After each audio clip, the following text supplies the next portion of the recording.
अस्सलाम वालेकुम फ्रेंड्स, कैसे हैं आप सब? I'm sure all are fine. This is Mubashar Iqbal Chauhan, advocate high court and legal lecturer. हमारा आज का टॉपिक है आर्ट ऑफ आर्गूमेंट स्किल्स।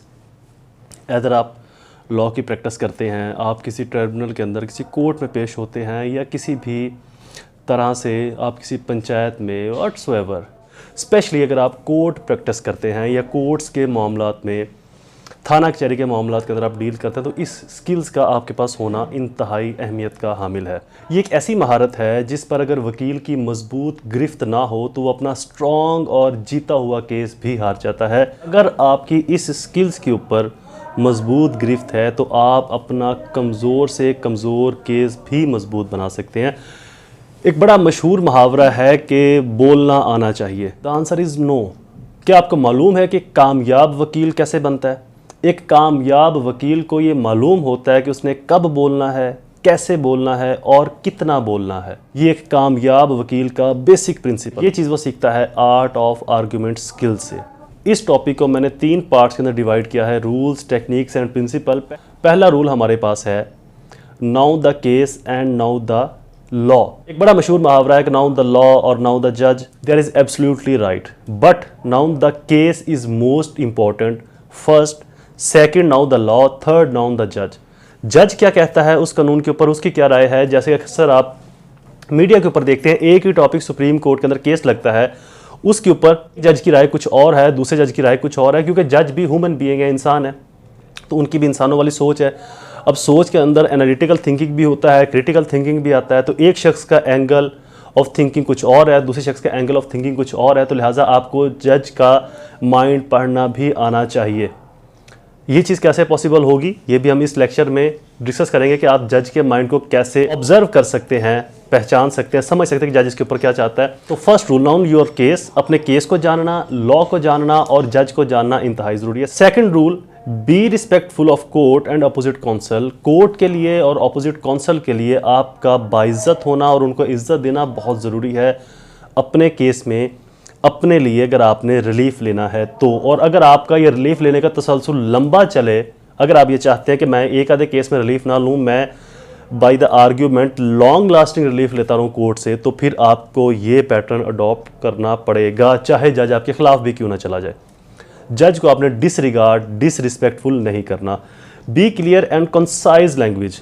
आपकी जो ज़ुबान है वो कंसाइज स्टेटमेंट की तरफ हो, कम बोलना लेकिन मुफस्सल बोलना, ऐसा बोलना जिसके अंदर बहुत सारी तफसील छुपी हो, जिसके अंदर आपके कम लफ्ज़ों में जो कोर्ट है वो बहुत सारे मामला से आगाह हो जाए। तो आपकी जो लैंग्वेज है वो क्लियरली हो, चीज़ों के बारे में डाउटफुल ना हो, आपको बोलते हुए खुद से ही इबाहम का शिकार ना हो कि पता नहीं इसके अंदर क्या होगा या क्या नहीं। तो लिहाजा आपकी जो लैंग्वेज है वो क्लियरली होनी चाहिए और कंसाइज स्टेटमेंट होने चाहिए। Next rule, full uniform decorum.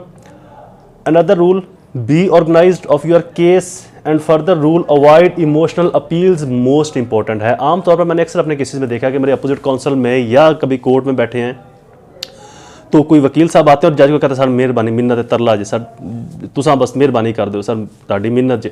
ऐसी स्टेटमेंट से आपने अवॉइड करना है। ये स्टेटमेंट आपके इमेज को, म्यार को लूज़ करेंगी।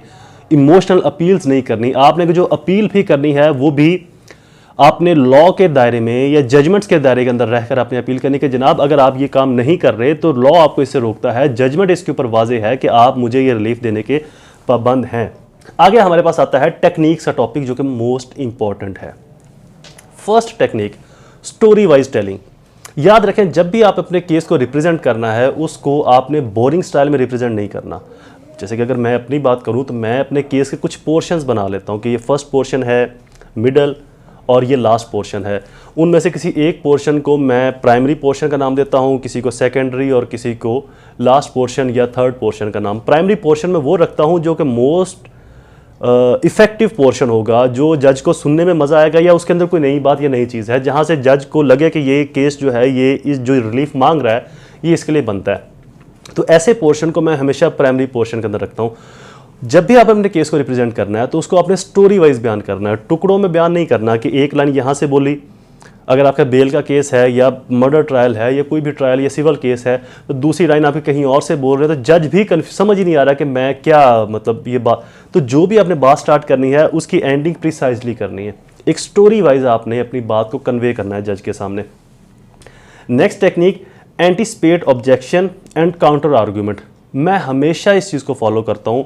बेसिकली ये एक द थिंकिंग ऑफ लॉयर एक बुक है, उसमें से मैंने ये पोर्शन लिया था और मैं अक्सर इसका यूज़ भी करता हूँ अपने केसेस में।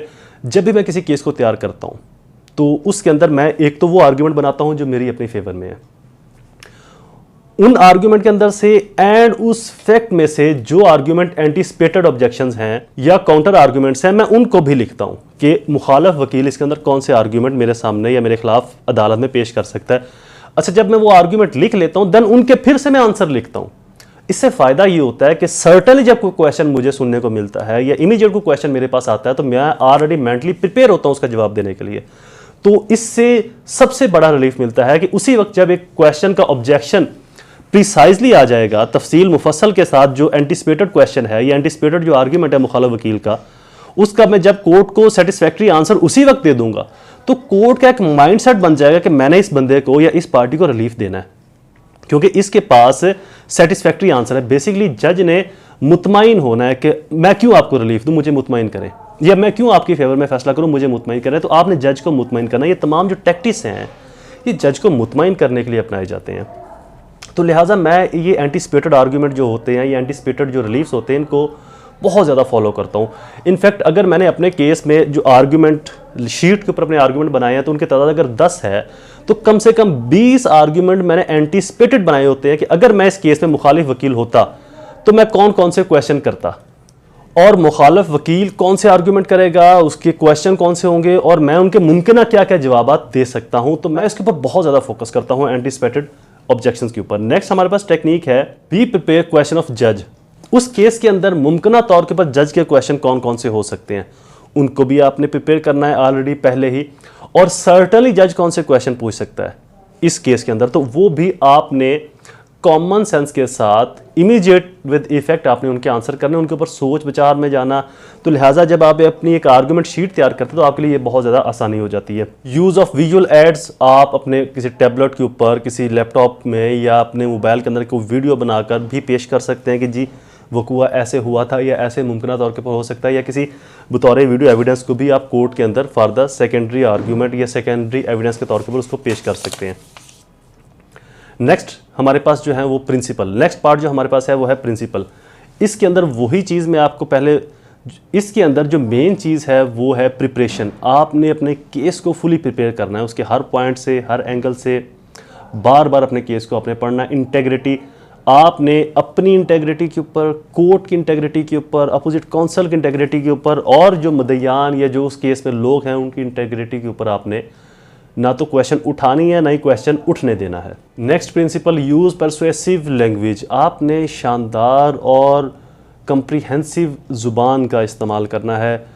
गुस्से में बोलना, ऊंची आवाज़ में बोलना, गालम गलूच, धमकी के साथ बोलना, ऐसी लैंग्वेज या ऐसी वर्डिंग का आपने इस्तेमाल नहीं करना। बहुत ही बामुहज़्ज़ब और तहज़ीब के दायरे के अंदर रहकर जो आपने ज़बान यूज़ करनी है वो आप करेंगे। इसके अलावा आप बाहर नहीं जाएंगे तहज़ीब से और परसुएसिव लैंग्वेज से बाहर कतन नहीं जाएंगे। नेक्स्ट प्रिंसिपल है नाउन योर ऑडियंस, जज, ज्यूरी एंड ओपोनेंट काउंसिल। ये बहुत ज़रूरी है। जज को आप कैसे जान सकते हो? दो तरीके हैं मेरे।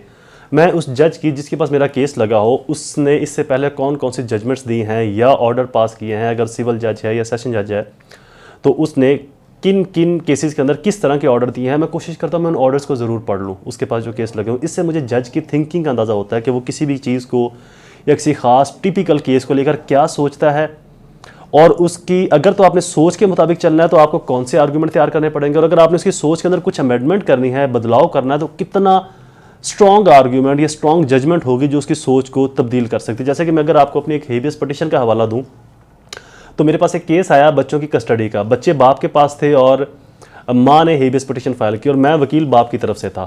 तो उस जज की जो डिसीजन थिंकिंग थी मैं उससे काफ़ी हद तक वाकिफ़ था जो उसने फैसला जात दिए। तो जब मैं बाप की तरफ से उस केस में पेश हुआ तो मैंने जो अपने आर्ग्यूमेंट किए तो मेरे आर्ग्यूमेंट को कंसीडर करते हुए जज ने बच्चे बाप के पास ही रहने दिए और ये फैसला किया कि जी हेबियस पिटीशन का जो व्यू है वो लीनेट होता है, तो लिहाजा आप फैमिली कोर्ट के अंदर जाएं बच्चों की कस्टडी के लिए। अभी फ़िलहाल मैं बच्चे बाप के हवाले ही रखूंगा, मैं माँ को बच्चे नहीं दूंगा। तो लिहाजा ये चीज़ कैसे आती है, ये आपको जज के साबका ऑर्डर पढ़ने से सीखने को मिलता है कि ये जज इस केस के ऊपर, जबकि बहुत सारे जजेस सेम केस के ऊपर जो बच्चे माँ को दिलवा देते हैं, बट उस केस में और उससे पहले भी कई केसेस में उस जज ने वो बच्चे जो है वो बाप को दिलवाए थे। अच्छा जी, नेक्स्ट रिबर्टल स्टेटमेंट, अगला प्रिंसिपल हमारे पास। आपने मोस्टली अपोजिट काउंसिल की जो स्टेटमेंट है उसका रिबर्ट जरूर करना है। अगर आपने रिबर्ट ना किया, खामोश रहे, तो इसका मतलब है आपने वो एडमिट कर रहे हो। जो चीज़ आप एडमिट कर लोगे उसके ऊपर दोबारा आप ना तो क्रॉस कर सकते हैं, ना ही आप उसके ऊपर दोबारा बातचीत कर सकते हैं। नेक्स्ट प्रिंसिपल हमारा क्लोजिंग आर्ग्यूमेंट या crux of story. Closing argument बहुत इंपॉर्टेंट है। इसके अंदर आपने केस की, अच्छा क्लोजिंग आर्ग्यूमेंट आमतौर पर लोग समझते हैं कि सिर्फ मर्डर या किसी ट्रायल के अंदर ही होते हैं, ऐसा नहीं है। हर केस के अंदर क्लोजिंग आर्ग्यूमेंट होता है। मतलब 1 डे प्रोसीडिंग अगर है, एक ही केस है, जैसे कि 22 से 22B की कोई हेवियस पिटीशन है या वट एवर, तो वहाँ पर भी क्लोजिंग आर्ग्यूमेंट होता है। तो जो आपके आखिरी मिनट्स के आर्ग्यूमेंट हैं उनको आपने ऐसे प्रिसाइजली तरतीब देना है कि आखिरी जो आपके लफ्ज़ होंगे वो जज के दिमाग में सरायत करते जाएंगे। तो लिहाजा आपके जो आखिरी अल्फाज हैं, आपकी क्लोजिंग आर्ग्यूमेंट है, क्रक्स ऑफ स्टोरी है, वो अपनी इस तरह से तरतीब देना है कि उसके अंदर कम वर्डिंग में आप बहुत कुछ जज के सामने रिप्रेजेंट कर दो, एक्सप्लेन कर दो। और बहुत सारे प्रिंसिपल्स हैं, with the passage of time हम उनके ऊपर भी वीडियोस अपलोड करेंगे। चैनल को सब्सक्राइब जरूर कर लीजिएगा, बेल आइकन को प्रेस जरूर कीजिएगा, वीडियो को शेयर जरूर कीजिएगा। मैं इस वीडियो की डिस्क्रिप्शन में अपने व्हाट्सएप चैनल का लिंक भी डाल दूंगा, उसको भी आप उसके मेंबर जरूर बनेगा। वहाँ पर भी वक्तन फ़वक्तन जो अपडेट्स हैं वो वीडियो से रिलेटेड और लॉ से रिलेटेड जो हैं वो अपडेट होती रहती हैं। दोबारा हाजिर होंगे किसी और इन्फॉर्मेटिव वीडियो के साथ। तब तक मुझे अपनी दुआ में ज़रूर याद रखें। अल्लाह ताला आप सबका हामी नासिर हो। वस्सलाम।